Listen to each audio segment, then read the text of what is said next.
Hey guys, welcome back. I was going through some boxes today or tonight. It's early morning now, but I figured since I still had a little bit of juice left in me, I'll go ahead and show some stuff. I was going through a box that had a lot of my old Dell comics in it, so I just thought I'd pull out a random stack and show you what I got. I think all these are about from the 50s up through like the early 70s. Just a little hodgepodge, but some pretty cool stuff, and I enjoy them. So anyway, here we have Walter Lance Andy Panda, number 54 from 1971. Uh, as everybody knows, Dell never put the numbers on the front of the books. They would put some kind of little odd number, but it wasn't actually the number of the issue, and you had to actually look in the indicia to find what the number was. So I went ahead and on the back of all the backing boards, I was trying to write what the number and when it came out. So number 54 from May through July. And a lot of these books were published quarterly. So there you go, Andy Panda. Spaceman, number 10 from October 72. Nice painted cover.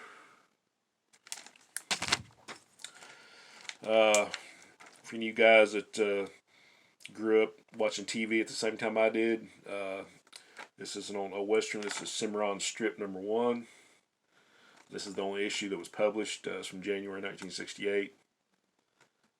And I think, if I remember right, this was like one of the two or three Westerns that came on around that time that had 90-minute episodes. I think it was this and The Virginian and maybe one season of Wagon Train.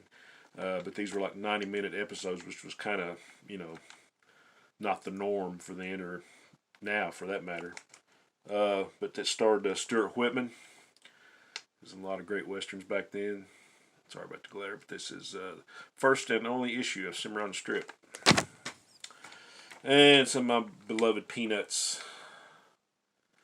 This is actually 4-color 1015 from October 1959. And my favorite music groups, the Monkees.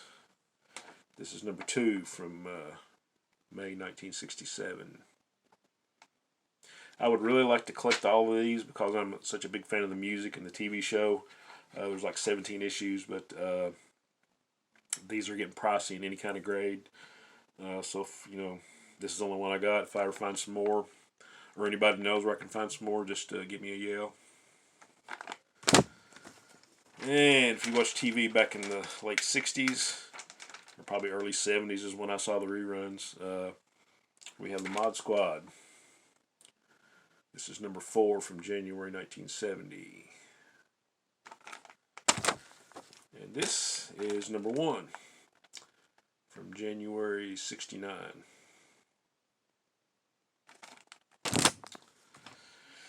Here we have a beat-up copy of Ghost Stories, number 6, from April through June 1964. But I love these painted covers. These are awesome. I think that's what the big draw is a lot of times for collectors that collect Dell stuff is the photo covers and these great painted covers. More of the same. Ghost Stories number 28 from 1971.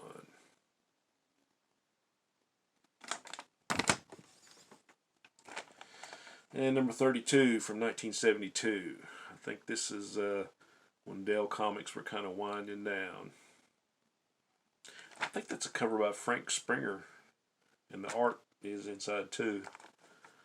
I think I talked about Frank Springer like being one of the artists on The Invaders. And here's a little oddity. This is a Dell Giant, 25 cents for 100 pages. Marge's Tubby and his Clubhouse Pals. This is from 1956, the first and only issue. Lots of pages there. So I thought that was kind of cool to have a Dell 100 pager. And we have Combat number 35 from April 72. This is one of two books that I'm going to show that were gifted to me by my good friend John, Dr. Von Chilla. Here we got his personal stamp on the back. And Bugs Bunny number 84 from April-May 1962. And this is another gift from my friend John, and these books will never leave my collection. Just like any other books that somebody's gifted me. Okay, have Woody Woodpecker, number 56 from August-September 1959.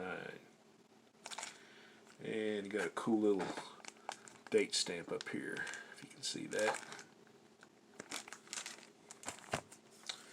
Tom and Jerry, 179 from June 1959, 10-cent cover price.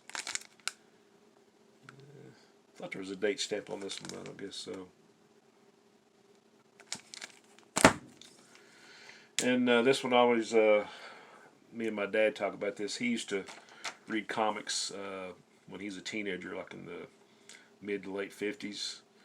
But he was a big fan of the Westerns, and I think this is one of the titles he told me he read.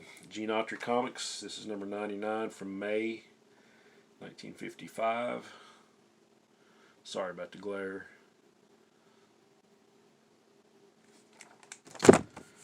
And some more old TV. I don't know if any of you guys remember a producer named Ivan Tors, but he did this show, and he did another show that I'm going to feature in this next book. This is Doctari. This is number 2 from November 1967.